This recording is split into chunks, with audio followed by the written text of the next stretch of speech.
Welcome back, Clone Club. We are breaking down Season 5, Episode 10, the series finale. Or just breaking down. One of the two. Yeah. To right the wrongs of many. Aww. Yeah. I'm Will Link, and with me, one last time... I'm Megan Salinas. Hey. Yeah, breakdown is a good word because I broke down. I was emotional through almost the entire episode, and there were at least 3 times where I really broke down, all really involving Helena and her babies. Yeah. I It mean, was touch and go for a little while there. this is going to be a very different recap, I think, because there's very little plot to break down. Yeah, there's not a ton, like, the basically everything in terms of everything this season has been building up to was resolved within the first half of the episode, like we predicted. And then the rest of the... I would say that we were pretty spot on in our predictions. And then the rest of the episode was just the epilogue and kind of dealing with the aftermath of everything. We were not to toot our own horns. We can toot our own horns. It's our last recap. Come on. We called how this thing was going to end. That this was going to get resolved in the first half. In the second half would be all about the sisters kind of coming together, and that's exactly what it was, and that's exactly what it should be, because at the end of the day, this show is and was about the sisterhood, and it was about the character. And look, there's some plot lines that have never been resolved. Isn't Donnie still, like, doesn't he have a trial or something? You're ruining the cute moment where he dances for Allison. We don't. We're just gonna sweep that under the rug. In true suburban fashion, we're just gonna sweep it under the rug and pretend it's not there. But that's not the stuff the show was ever really about. No. I think the implication is that, like, once all of the Neos were gone and once all the information on the Neos were out there, like, I guess the assumption is that all of the evidence against them was planted by Neos. Yeah, who was... well, they really were drug dealers. They really were. But who's gonna... Yeah, now that the Neos well, are drug gone, dealers and murderers. those people had it coming. They threatened babies. They did. They threatened babies. Okay, so let's break down the first half. And it really was, in a weird way, it almost felt like this was like a 2-parter. I mean, it wasn't officially like part 1 and part 2, but it almost felt like a 2-parter. Well, the 2 halves of the episodes are different, completely different tones and... I meant with, like, last week's, like, it would have been like a 2-hour episode, because we pick up right away. Oh, yeah, no, that totally makes sense. I'm actually kind of surprised they just didn't do a 2-hour season finale, but you gotta get your episode count, I guess. The opening was great because we've gotten these wonderful flashbacks, and oh my gosh, these hit me hard. Last week we talked about how Sarah has gotten the short end of the stick, but it hasn't been as much about Sarah. So it was nice that we opened with these flashbacks. Well, it makes a lot of sense given where the episode ends up going and given what, has been building up to these moments, because Sarah hasn't had time to mourn. Yeah. It's been non-stop, and, they made references to that at Siobhan's wake. Where they were just like, she hasn't cried yet, like she hasn't broke down because there's still an enemy to take down. And so it was really great of the show to start off like planting these seeds of the emotional payoff for that sort of story beat later on in the episode. Yeah, and it was great just to see S. Oh my gosh. And not to mention that, like, again, kudos to the makeup department, because Tatiana did look years younger. Right? Yeah, she looked like a young Sarah who is debating whether or not to keep her baby. She looked younger. She looked even angrier, like the angry young girl that we first met. Like, it really brought back a lot of memories, even though this is clearly at least 4 or 5 years before the series begins. Yeah, because, Kira was like 4 or 5 when the series started? By the way, I'd like to point out, the series as a whole, with the exception of maybe the little epilogue, takes place basically over the course of a year. Jeez. Because Exhausting. Helena was pregnant. Yeah, she got impregnated in season 2. Yeah, right? so that's only 9 months. Oh my god. And then the first season doesn't feel like it takes place over that long a period of time. So it's about a year. Yeah, holy cow. Jeez, guys. That's a rough year. That's a real rough year. Although, I buy it. I buy that it goes on. I mean, they're, like, looking at the seasons back to back to back, it is going from one thing to another to another to another. Even when there is a little bit of a time skip, it's not implied that it's a huge time skip. Yeah. There's barely been anything but small time jumps. Jeez. And I thought this year was crazy. That occurred to me. I wrote down when I was rewatching. I'm like, wait, this has been a year. But that opening is really great, really wonderful, and it also brings back a lot of ideas about the show and autonomy over women's bodies and stuff like that, and autonomy over your own body. So it brought those themes forward. Something that the show has always done really well is showing that the people who created these women do not view them as people. They view them as scientific assets whose bodies they can just violate at any given moment. And so like starting the episode at Planned Parenthood was a really poignant, I think, move. And seeing Sarah make that choice. Yeah. Seeing Sarah, and you get the sense that S doesn't think it's a great idea, that she is in no position to have a child. And there's almost this idea that Sarah does it in defiance. Yeah. So she can make a choice, which is both, like, it is her choice, but it's also a typical bratty Sarah thing to do. It totally is. Well, you don't think I could do this? I could do this. And thankfully she did, because we have Kira, but it was that kind of... The funny thing is that, like, S is kind of right, though, because Sarah's a really shitty mom for the first couple years. Like, to the point where when we're introduced to her this series, Siobhan is taking care of her. Yeah. And Sarah's running away from an abusive boyfriend. It's like, you can totally see why Siobhan was like, this is not a good idea. You need to start your life out first. But this opening was also great because we've talked a lot this season about the themes of motherhood. Yeah. More so than we have in the past. And it's a nice little button to all that, seeing how motherhood began for Sarah. We immediately then cut back to where we left off the week before with this heart-pounding action. As you know, I've been saying forever that things are going to be okay. So during this whole thing, I'm like, things are going to be okay, but my heart was still racing. There were a couple moments I was really worried for Art. Yes. I was the same with you. I'm like, it's going to be okay, but there were a few moments where I'm like, Art, you got to be careful, man. Save them, but don't be a hero, Art. Yeah. I mean, that's the thing. He was the one person I thought there's a chance he could die. Although I feel like the series, for lack of a better term, blew its wad with deaths with S. Which is fine. I'm actually really glad that the only bodies that we got in this episode were PT and Virginia and random doctor whose name I forget. Okay, well, let's go through some of those beats then, because they're quick, and basically Sarah and Helena go hide out in the boiler room, and we realize Helena's going to have to give birth there, and Sarah's going to have to go get clean medical equipment. Oh, that's the worst. That's the worst. You're in a basement. You're in a grimy basement of a rundown, abandoned building. That's not where you want to have children. That's so gross. Art, also, he gets to jump on Maddie, who he doesn't kill. Art's too good of a person to shoot someone in the back. Like, he's too good. He's too good for that. But you know what? Art is too... You're right. He's too good for that. And also... Because he is a cop, and he is basically an honest cop. Although he's bent the rules a little bit for Beth in the past. I mean, he's a good man. Everybody in this series has done bad things. But, like, again, that's another interesting sort of component.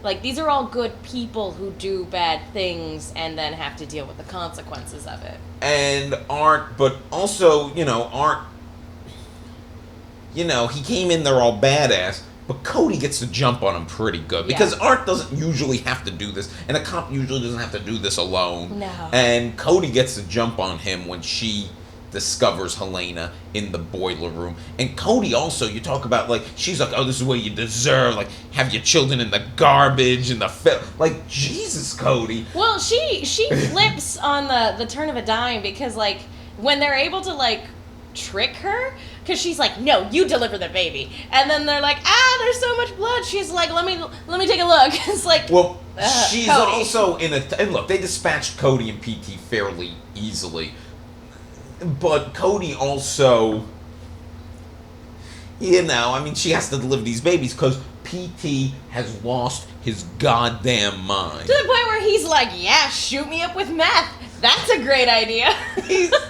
PT he's hopped up on goofballs, and he's going crazy. I love when the doctor gives him his medical opinion and just PT shoots him. He's like, how dare you call me old? Yep. Even though I'm literally falling apart at the seams right now. PT is, well, you know, he's very sensitive about his age. Is he though? I mean, he's been pretending to be, you know, a man who lived in the 1800s. A man who lived in the 1800s who was still viral. Viral or whatever. So he's losing it. He wants to just get out of there on a helicopter, which obviously can't do because she can't be giving birth on a helicopter. Well, that, and then, like, I'm like, I don't think it's safe to take newborn babies on a helicopter, no, right? but he doesn't care about the babies. He just cares about, like, their genetic material. Yeah, the genetic material, because that will keep him alive. And, you know, he's still trying to hold on to this. And PT, he shoots that doctor. He's talking about, it's like going to be like chitty chitty bang bang. He's losing his shit.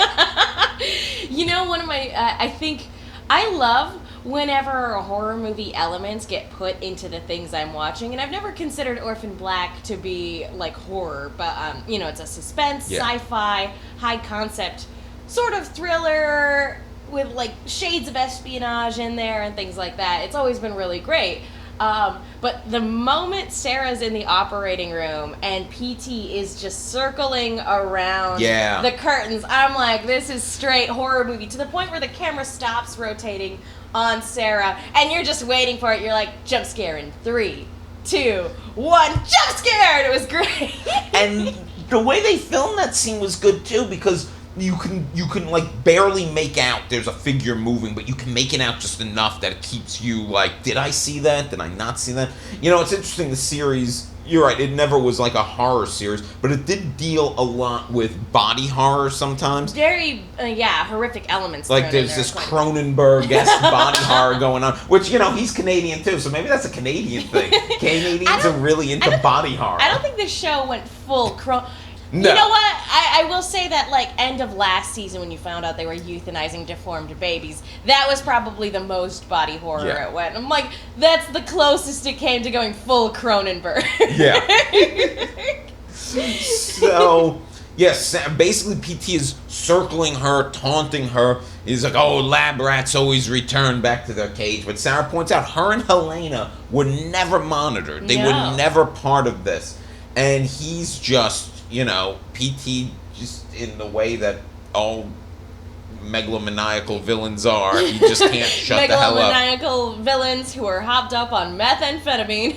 And Sarah shoots. But you know what's great about that scene that you just said? You don't know whether she got him or not. Yeah. And even when he jumps out, you don't know whether she actually got him. Yeah, I mean, you hear him grunt, so you assume that she got him, but, like, you have no idea whether it, like, just grazed him, or if he was faking it, or like what, or if he's going to be down for the count. Yeah, it was very well paced. And when he jumped out, like, that scene was intense, and just the physicality of that. I'm watching Tatiana Maslany's, like, nose smushed down under that plastic. It was, and again, I knew, the logical part of my brain knew Sarah will be okay, but it was still difficult to watch. It still was upsetting, and then she gets him off because he's an old sick man. He's like a waif, and so when she finally kicks him, he goes flying. Yeah. Which was awesome. I was like, that way to go, Sarah. That's amazing. And then he still won't shut up because he still thinks he's got the upper hand somehow. He's still like, oh, every time. I live on through her children. It's when you see your daughter. And she says, shut up, and crushes his skull with an oxygen tank. Yeah. I do love that, like, he's in the middle of monologuing, and she's just like, yeah, we're done. We're done with that. And just, shuts him up. This is evolution. Me basically finding my sisters, us coming together. That was the evolution. And the future is female. And here's this guy. But you know what? It's a man still at the very end trying to insinuate himself into their lives and into their future, into a place that they want. And Sarah puts a stop to that. She's like, don't you interrupt me. So let's get to what I think then is the best scene of the episode, and which is the giving birth scene, right? Yeah, maybe one of the best, if not the best of the series. A bunch of people I was tweeting with this morning were saying how they felt it was probably, and that was, I got emotional at the end of this episode, but this is where I got the most emotional. Dude, I got the most emotional a little later on, but like this scene was incredible. This scene was just beautiful. It was masterfully done, and I think my favorite aspect of it was the overlapping audio. Yeah. Oh my goodness, like I'm getting goosebumps just talking about it. Like just the way Siobhan and past Sarah's dialogue was being overlapped with the dialogue of what was currently happening with Helena. Oh my god, like it was so moving and powerful. Seeing Sarah being there for her sister in the way that S was there for her, watching Helena cry as she's seeing her babies. Well, and not to mention too that Helena's exhausted. You know, she's been kidnapped, she's lost a lot of blood. Yeah, Sarah saved her with the transfusion, but she's still pretty rough, and like for a minute there she's like, I'm too tired, I can't do this. And well, this is where I also realized, like, oh, this has all been happening over basically a year period, because Helena got pregnant in season 2. We've been waiting to see her give birth forever, and it was one of those things that we might have bumped on the show a little bit, like, when's she gonna have her babies? Let's just have her get the baby so we get Helena back into fighting shape, which actually reminds me of something we didn't talk about because I was so excited to get to it, but we'll get to it in a second. We're so wanting her to get back. So seeing her, like, it brought back everything Helena's been through since her abused childhood that we were reminded of last week, to that she was killing her sisters, which is probably something that haunts her now. Yeah. And to all these things that she's gone through, and now she is going to be this mother, and she has these beautiful babies. And as much as everyone's life has changed, no one's life has changed as much as Helena's. And Helena has a family. She has the things she never had. Back to the killer side of Helena, the one thing we forgot to talk about, because I think we were so excited to get to the birth, was Helena does get one last kill in. Yeah. And it's great because we get that music cue one last time when she kills Cody. The Helena cue. That kill spit. cue. She gets a spit one last time. So it was, that was, I mean, as heartwarming as seeing a kill could be. It was nice to get Helena to get one last kill against her captors. And Art is just like, Jesus. Yeah. I mean, he knew what was coming, but also it's like when you see Helena at work. It's well, like, and I love the little bit that they had when she's basically like, I have this thing, like, come on, help me pull this con off real quick. Yeah. That was a great moment between her and Art. I know we want to get to the emotional stuff, but I will say that given how quickly Cody and PT were dispatched, I have some thoughts on the series overall, or on the season overall, but I imagine we're going to get to that at the very end. We'll do that right at the end. Okay, cool. So then there's an incredible emotional birth scene. A cut to white, like a fade to white. Well, a beautiful lighting too, because the operating room in the flashback is so bright, and you get the lens flare, and it's so white and sterile, but also warm because of the lighting and because Siobhan is there. Converse with the low lighting and the darkness in the basement where they're at. So it's a beautiful like contrast but parallel. It's some of the best filmmaking I think the show's done. Because Helena and Sarah have always been kind of like yin and yang, and so it's a beautiful contrast, but at the same time, like, it fits together perfectly. So shut up, it's fine. So we get this time jump, which I read was about like 3 months. They said. And we see Helena is living in the Hendrix's garage, raising her children orange and purple. Because they don't have names yet. And Allison is putting together a baby shower for her, which is very reminiscent of Helena's fantasy that opened season 3. Oh. And, you know, it's just... So we see Sarah studying for the GED. Casima's helping her, and this was a continuation of how powerful it was to see these women not under Neo control, living a normal life. I mean, I would sign up for a show, a This Is Us style drama that's just about them. That's just about like they're in the regular things that families go through. Like, I would sign up for that in a heartbeat. Yeah, if like we've always joked about the Hendrixes being like a little spin-off show, but like now that the Orphan Black is actually done, I would love just suburban living. The one other bit of, I guess, science we get there is that Cosima and Delphine are busy curing the clones. We see that they've cured Tony and Crystal. There's little pictures of them. And as much as it would have been fun to see Crystal in this, it wouldn't have fit. Yeah. It wouldn't have fit the tone. It's nice. Well, Tony and Crystal and some of the other clones who have sort of come and gone, like, they're not really a part of the Sisterhood. They tried to bring Crystal in, and she's like, whatevs. Yeah. I mean, it's like, it's probably for the best that you just stay out of this. I have hope on a long enough timeline she would be. I mean, you're lucky in your family that you're closer with some people than others, anyway. but I would have hope that she would be. There's obviously, I have hope for someone else. We'll talk about that too. But she's going around trying to find all the leaders, and it's frustrating her because she wants to save them all. But Delphine points out, like, look, this is what you've done so far. And she's basically done more than anyone could have imagined. Yeah. They've already saved, and they get a 7th Camila, who in Colombia, and they find her. By the way, Tatiana Maslany's Spanish. Well done. You know what? Let's just put a bow on that. Let's just cut to that, because I did want to say in the end there's like a little encore for all of our main sestras, and we see Delphine giving Camila inoculating her, and it's like the last 2 minutes of this show, and Tatiana pulls off another flawless accent, language, even her physicality, the way she's sitting there, the physicality reads different, her face looks different, again, good makeup job, but I mean, I'm like, my god, it's another one. She's done another one. It's amazing. Tatiana just needs to win all of the Emmys for forever. Is this the greatest performance in the history of television?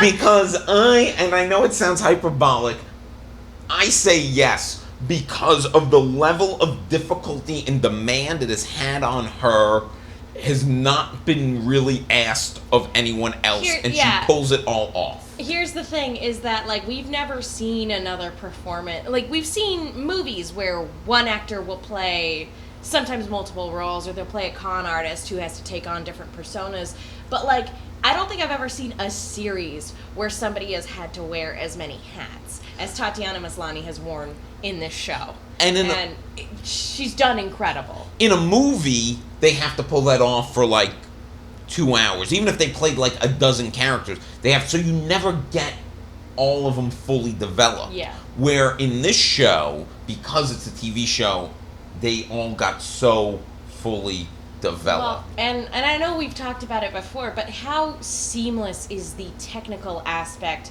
of this show every time there are 2 clones on screen together? Like, I did not question at all that Sarah was helping Helena give birth. I did not question that Cosima turned as the other clone was walking away and like turned and looked back. Like the technical aspect of this show is so seamlessly put together, and it's even you've seen it even improve as the series has gone on, where that last scene, or not the last scene, but the scene with all four of them together is so seamless that you take for granted when they touch each other or things like that, because it looks perfect. It looks like there are 4 or 5 Tatiana Maslanis. Like, maybe that's secretly it. Maybe Tatiana isn't a single person. Maybe they really did clone her. The most expensive show in history. We cloned an actress, a young Canadian actress.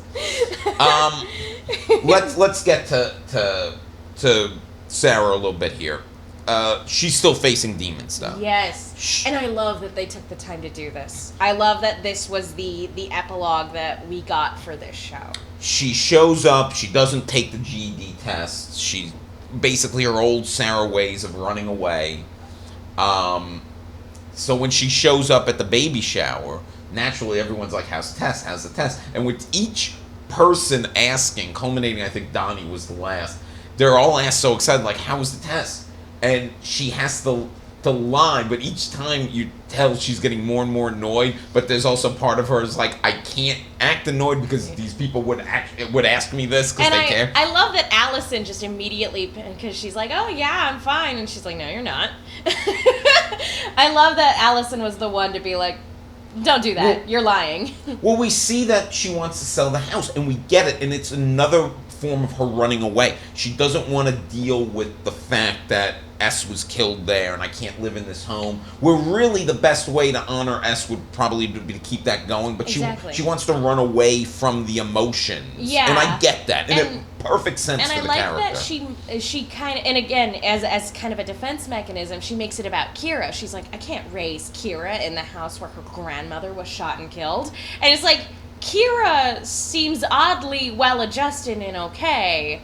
It's you who has the problem, and you who hasn't been able to move on yet, because I love the way she spells it out for everybody too. I mean, we didn't need her to spell it out, but I love the way that she has to finally confront it at the end, is that there is no one left to fight. And Sarah has done an amazing job of rising to the occasion in the face of adversity when Dyad and Neolution and all these different sort of monsters popped up for her to fight. But now that there's nobody left to fight, she has to confront the reality of her not being a great mom and still having the fight within herself. Yeah, and still not having, because she's been great at taking the fight to every adversary they've had, but like now that there's no one left to fight and it's just life going back to normal and she hasn't taken the time to mourn S yet, that's when all of this stuff comes crashing back down on her. It is 100% consistent with her character that she would want to run away, or that she would want to be, again, that's how she was dealing with all of this inner stuff, was constantly fighting against these corporate monsters that wanted to take their livelihood away. And now that there are no monsters left to fight, it's just her and her own reflection, and she can't do it. It's a perfect ending for the character, her having to face those things. And the way her, over the last few episodes, the sisters have talked about how like Sarah's always been there for us, even when she's like a pain in the ass. She's always been there fighting for them.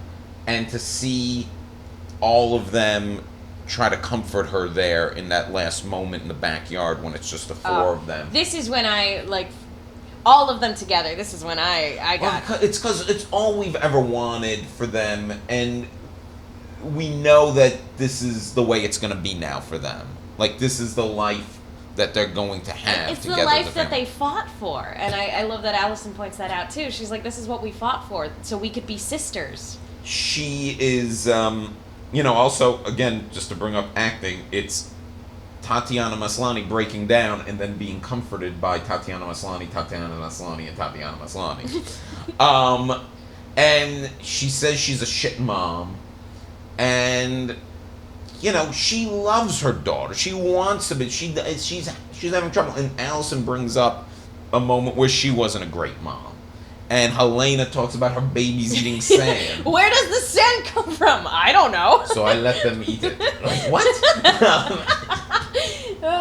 And Cosima. I think Cosima's was one of my favorites just because she's like, did you see my face when, they handed me a baby? What am I going to do with a baby? Does that make me a bad person? I don't know. Yeah, am I selfish? Am I not? I'm not maternal. And you know what? It's great because in the moment, and I'm sure I'm not the only member of Clone Club who thought this, when Cosima was handing Delphine that baby, and Delphine was much better with the baby, it's like, oh my God, they're gonna have kids one day, aren't they? Like they're Maybe. like they're so it's good to finally see them just together and happy and working together. Not to mention they get to travel the world together to cure all the other Sestras. That's so cool. I think that's a wonderful vacation/adventure for them. That's gonna be fantastic. Allison and Donnie also. Allison and Donnie, what I like about this is a hole has been filled in Allison's life, questions she's had about herself and things like that. And she's made these drastic changes, but really things are gone back to normal in a weird way for them. Normal, but with less, less emptiness. Well, that's the thing. Donnie doesn't have to keep the secrets that he had. They're open now, but I'm sorry, there's still that old Allison when he's like, Violet or Indigo. He's like, Indigo. Does he look like an indigo? There's those moments that she snaps, but they're who Allison is and they're who Donnie loves, and now they don't have the pressure that they had on themselves that they did at one time. And they love their kids, but you can definitely tell having babies in the house is just it's just wonderful for her. Yeah, it's great. Seeing them in their little coda where she's playing the music from Jesus Christ Superstar, I believe, and he comes and he dances, does a little striptease, doesn't break out into the full twerk. I was gonna say that was the one thing this season was missing was the twerk and making it rain. Yeah. Oh my God, it's so good to just. I said to someone on Twitter earlier that this recap is just going to be, and then I got emotional when. And that's what this recap is. Let's talk about one other Sestra, though, who isn't there at the end, and it's Rachel. And I am a big fan of the idea of the Rachel redemption, which I think we did fully see. Yes, that was fully realized. And I guess I had these high emotional ideas of maybe she could be welcome. But again, watching the way it went down, for the same reason Crystal couldn't be there, it had to be about the four of them. I really love the way this show chose to handle it, because on the one hand, there's part of you that wants them to welcome Rachel with open arms in the way that they did with Helena at the end of season 2. Yeah. However, I think Felix put it the best of just you can't go in there, right? And I would like to think that maybe one day they could maybe reconcile, but I have to agree, I feel like there was so much animosity for so long, and there was so much hurt. I mean, they stabbed each other. She put them through too much to be there at that moment. I mean, again, these are fictional characters, but on a long enough timeline, if Rachel wants, because I think Rachel probably just goes off and lives some life, but if Rachel wants, I bet you there'd be a time if she showed up, she couldn't find a way to I think she wants a family, because this is terrible because she's lost her fortune. She's lost her power. She's lost the only man who loved her. The only people who ever cared about her in any capacity. And yeah, she literally has nothing left except for the small nest egg that she made for herself. And we know for a fact that that's not going to last forever either. So she has nothing, but at the same time, she hasn't earned the right just yet to enter this family. Yeah. And maybe with time, one day she will. But that's not a thing that's happening in this moment, and I like that. I like that they chose not to. I thought, the only thing I thought, because I wouldn't even want her there, obviously, at the end, because she didn't go through what the other four, I mean, she went through some bad things. She put them through! But she put them, so I wouldn't want them, but I thought, because when Felix gets a text, and Colin's like, oh, like, what's this? I mean, I like that they're together. That makes me happy. I knew exactly who that text was from. Yeah, same. And I thought she was gonna come. What I thought might happen is she comes in, and I didn't know she'd be delivering a list of the other leaders, but in retrospect, I thought maybe she'd come in with something like that, like this is the visa, and this she is would some there important information from Dyad. Yes, I thought we might have a scene where she sees her sisters, she sees the baby, and it is a little tense, but it is a little like healing, and then she leaves, kind of thing. I thought we could get something like that. I'm fine with the way it went down, obviously. I thought at most that she would sort of look in through a window, and like nobody would see her, but she would see, you know, the good that she did, and that would be enough, and then she could turn and walk away. So maybe I'm too nice to Rachel, but like when she said when she asked about the babies, yeah, like that made me really sad for Rachel, because it's like, because that's something she always cared about too, is, you know, she wanted to be a mom. Yeah, and in a weird way, I think she'd end up being, in her way, a good aunt if she was part of that. Like, I think she would care about these children. Prior to the hormone injection stuff, I really liked her interactions with Kira. And Kira, who can sense all these other clones, which I guess we never got to the bottom of, but Kira magic was never explained. But I guess she always had empathy for Rachel. Yes. Which made it easier for us, I think, to have empathy for Rachel. Yeah, so Rachel and that glass eye, I thought was a good little effect. Yeah. But she gives them the list of the 274 remaining Lita clones. And their locations, which, phenomenal. So, and this is what Cosima needs. And they're all sitting there. She has this. They realize they're going to go out. And there's this moment where, like, even Allison looks so dumbfounded by the fact, like, oh my god, there's that many of us. 274. Wow. And then Helena decides she's been writing her memoirs. Aww. Which this was a moment when it first happened, when she said that it's called Orphan Black. I bumped for a second, like, I'm like... You're like, roll credits, ding. Yeah, like, I'm like, that's a little, like, you know... A little on the nose there, show. What are you doing? Somebody in the comment section of some message board said, like, they really went the full Return of the King, even to the point of, like, the book being written back was again, like, yeah.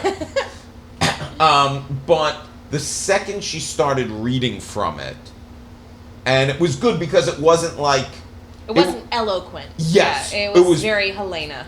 And the way she was talking about Sarah, that's when I got very emotional again, because it was the button to what we had just gone through, the healing for Sarah and them being there for Sarah. And it was the moment of realization of how much, just by, you know, she stepped off a train and it kind of, that and encounter. Met herself. Yeah. And it saved everyone in a way. It saved, and it reminded you of Beth in that moment also.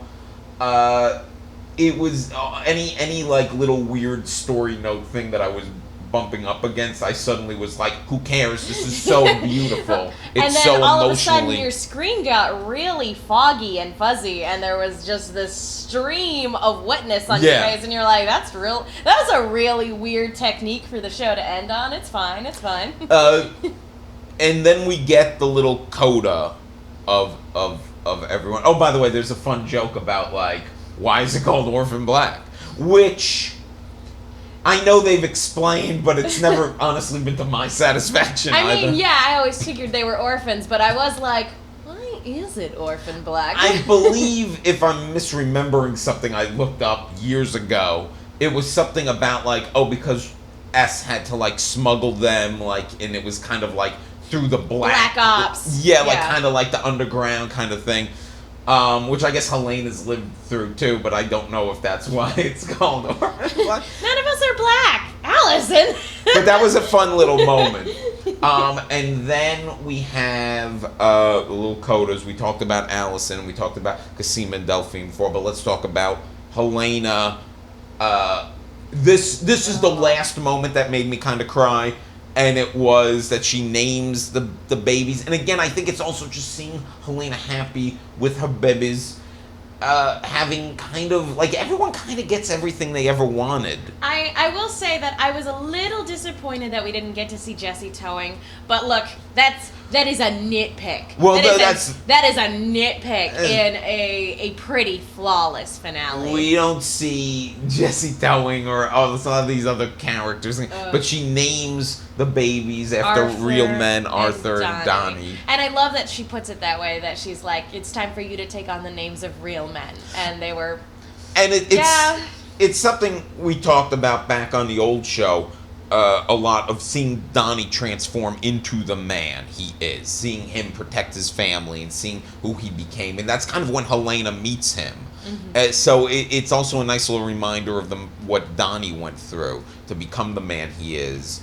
And not to mention, again, how much Arthur has done for all of them. You know, it's funny. Art kind of gets a little bit of the short end of the stick, like Felix, in a lot of ways at times in the series, because he's there to protect them. And I think the last few episodes have done a great job of reminding us how much this character has been there for them. Yeah. And then we get the final moment back in the house. They don't leave the house. They're there. They've turned it into a real home, and it's Sarah and Felix and Kira going to Shite Beach all together as a family. And I think the last line of the series, Kira might say something a little bit in the distance as they're walking out, but the last really audible line in the series, I think, is Sarah saying, because Kira's bring a fishing pole and Felix like there aren't fish, and she's like, yes they are, and I think Sarah says, they're shite fish. I thought she said something about them being sharks. And they'll eat you up. They're, and then there's just a shot of, if I want to be nitpicky, I thought for sure we were going to pan over to like a painting Felix had made of all the sisters. I thought for sure, but it just ends in the house. Like, they've made it a home, and they've made this all a family. This family that none of them had when this series started. Sarah didn't even have Kira when this series started. Mm-hmm. Not really. S was trying to keep her from her because she wasn't a good mom. And seeing that they've made this family, they've made this bigger family, it's just really beautiful. And it's honestly, it's exactly how I thought the show would go out on. It's exactly how the show should go out on. Exactly. If it had gone out any other way, if it had not been a happy ending, it wouldn't have felt true to the show and its characters and celebrating what the series was all about. I know you wanted to make some points about the season. I also just wanted to say, like, I loved like the very last note. It was so warm and just very, everything about it was great, and all of the emotion of it was really great. I will say though that it made me realize, like, it's hard to say goodbye, but I'm happy this show has come to an end because we got a wonderful ending. But at the same time, I'm like, I'm not ready to say goodbye to all these characters. They're so wonderful and great. But it went out on a high note. It didn't. It didn't overstay its welcome. Yeah, which is a risk. I'm a big proponent of shows, and even if it, like, I'm a big fan of The Leftovers, which only had 3 seasons. That was perfect. I would have loved hanging out with those characters more, but you know what? No. Breaking Bad, 5 seasons. This show, 5 seasons. It's far better to end on a high note than to overstay your welcome. And those are Lost. shows. We'll talk about that later. Lost has some issues because it was a network show that was forced to go a little longer than it should have, but I don't blame the shows, and it ends on a good note for me. I blame the show. Well, we'll get. No, it doesn't. That's for another podcast, perhaps. But I think there's a trend now for shows not to overstay their welcome and just wrap things up. And this did perfectly. I will only ever have fond memories of this looking back. I'll never be like, oh yeah, and then there's the season where I will say though that in terms of like my thoughts about the season as a whole, because we did have that end date, because this was the final season, I do feel like stepping back and looking at a lot of the plot points this season, I was like, there was a lot that was rushed, there was a lot that was straight, like, in my opinion, that could have been developed better. I feel like from a story perspective, they wrapped up everything masterfully. But at the same time, I'm like, that doesn't necessarily mean I have to like the way they wrapped up certain things. I did not like the way they wrapped up Mark and Gracie. I did not like the way a lot of the island stuff was rushed, and a lot of the horror movie Island of Dr. Moreau stuff was glossed over. I really feel like that could have been good and could have been very interesting and intriguing, but there wasn't time to develop those things properly. So it was just like, here's a plot point, boom. There's a plot point, boom. Okay, we introduced you to this idea. By the next episode, everybody who was involved with that plot point is dead. Who cares? And we have an end to get to. Even if it had been like a 13-episode season, it might have been a little better for that island stuff. But at the same time, it's also like, I don't know how much I wanted to dive into the island stuff. Yeah, at that point, I hate island stuff. It's a little bit of a back and forth, because you're absolutely right. What the hell happened to Mud? Well, she got a wake-up call and probably went back to Seattle, and hopefully she's not a junkie. Or is she dead now? Did they kill her off screen? Nah, Mud is... I think they killed Ira off screen. Mud is a sad, lost character who will hopefully come back into... She's lost her cult, and she'll find a new cult. I think she's dead. I think they killed her and threw her in a ditch, because after Ira was killed off screen, we never see her again. I think she just left with a lot of people who decided to leave the island. Know, but man. the point is, but that's a good point about just the island. But I will say this: when they got away from the island, and I don't dislike a lot of stuff that happened in the island. I love a lot of the Cosima stuff that actually ended up happening there, because we got some good Cosima character development, moments. and seeing her in that tux. Yeah. So there was stuff I liked about it. But you're right, it did feel overall rushed. But I will say this, the last 4 episodes, starting with when Rachel, makes the decision to betray Oh my PT gosh. himself. The last 4 episodes of this series, for me at least, made up for some missteps that early in the season. I will say that I also don't know how I feel, and again, this is just because we're coming off of the heels of, this show's over, and again, all of these emotional beats were amazing and wonderful and very fulfilling, and I love this season and this series as a whole. But I also, there are just certain things that I think I need to ruminate on a little bit. Like, I don't know how I feel about PT as a final villain. Like, as our big bad, just this old man who's hopped up on methamphetamine. I don't know if I like this charlatan being the final big bad that the series had to overcome. I don't know how I feel about that. But honestly, every nitpick that I have about the season and the series as a whole kind of pales in comparison to the emotional payoff. PT is a villain, though. If you want me to do my spin onto why it's a good villain. Although I'm kind of an old white man who has no business telling women what they need to do with their bodies. Yeah.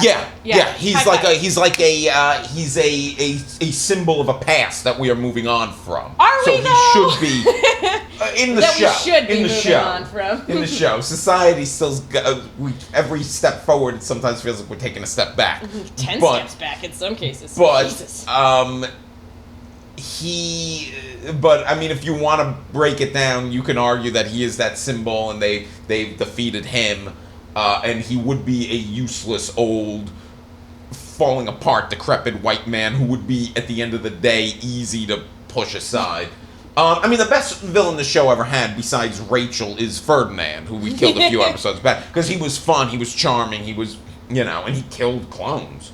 And he switched alliances willy-nilly, so you never really knew what kind of angle he had. I know some people, as far as things that people have pushed on in the series, I know some people had problems with the casters sometimes. I actually always found that plot kind of interesting. I liked the that. military caster plot a lot. As far as villains go, I think it was... Yeah, no, I thought they were great. Like I said, I just don't like the way they wrapped up Ira and Gracie and Mark. Yeah, I hated that.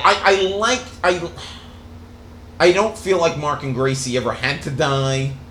I thought the last scene of Mark actually did move me. I found it incredibly sad. I thought it was a good performance by Ari Millen. I thought it was a great performance, and I'm not saying that the dialogue or the way it was directed or even the way it's written down for the nature of the episode. Again, they have for all of the stuff they had to wrap up, they did a really masterful job. Like I said, it just doesn't mean that I have to like every single way But overall... But technically speaking, they did an amazing job wrapping up everything. Overall, this show ended... Because, people get real... I tweeted a while back, like, nobody's ever satisfied with finales. I usually am. I usually, because I understand it's hard to end shows. It's hard. And I'm maybe too forgiving. Then there are some shows, I think we referenced True Blood a few weeks ago, and I'm like, this is just real garbage. There are some shows that cannot be forgiven for the way they ended How I Met Your Mother. But this show did end legitimately really well. Legitimately emotional. And that's what I want. I want to end with emotions. I want to end with, our little clone club being happy. And this was a lovely bow to tie around the series. And we got to wrap up here. But I want to end, speaking of the Clone Club, I want to end on one note about Clone Club. There was a great article in the New York Times about Clone Club. Yay! And I've watched so many of the videos that the actors and cast, same thing, and the crew that they've all put out, the creators have all put out, thanking the Clone Club. And I've been part of many fandoms, and I don't remember seeing such an outpour from the people who created the show, or such an acknowledgement that there was an article in the New York Times about how Clone Club made the show, about how Clone Club won Tatiana Maslany an Emmy. Tatiana Maslany won an Emmy because she's the best actress working today. But Clone Club really does have a She was snubbed for 3 years. Yes. And Clone Club did really help make people notice her.